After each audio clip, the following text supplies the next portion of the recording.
កូនត្រូវការទ្រង់ត្រូវការព្រះអង្គសូមព្រះទ្រង់បង្ហាញផ្លូវកូនផងកូនចង់ស្គាល់ទ្រង់ចង់ស្គាល់ព្រះអង្គព្រោះព្រះទ្រង់គឺជាព្រះសង្គ្រោះព្រោះនៅរាល់ថ្ងៃតែជួបទុក្ខភ័យលំបាកពីក្រៃគ្មានអ្វីនឹងចងរស់នៅតែអរព្រះគុណដល់ព្រះអង្គម្ចាស់ទ្រង់បានផ្ដូរផ្លាំងលំបាកខ្លាចជាព្រះពរអរព្រះអង្គអើយទ្រង់អស្ចារ្យកូនដឹងថាទ្រង់តែងនៅក្បែរកូនអរព្រះអង្គអើយកូនស្រឡាញ់ទ្រង់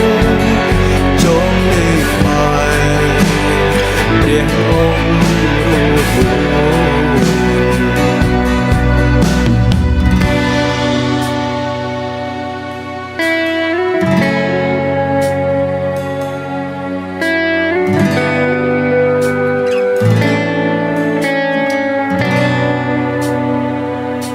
ព្រោះនៅរាល់ថ្ងៃតែជួបទុក្ខភ័យលំបាកពីក្រៃគ្មានអ្វីនឹងចងរស់នៅតែអរព្រះគុណដល់ព្រះអង្គម្ចាស់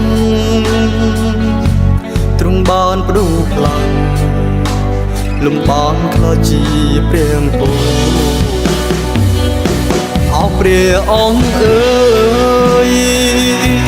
ទ្រង់ល្អចាកូនដឹងថាទ្រង់តែងនៅក្បែរកូនអរព្រះអង្គអើយកូនស្រឡាញ់ទ្រង់ចង់នៅក្បែរព្រះអង្គរូបអរព្រះអង្គអើយទ្រង់ល្អចាកូនដឹងថាទ្រង់តែងនៅក្បែរកូនអរព្រះអង្គអើយកូនស្រឡាញ់ទ្រង់ចង់នៅក្បែរព្រះអង្គរូបចង់នៅក្បែរព្រះអង្គរូបចង់នៅក្បែរព្រះអង្គរូប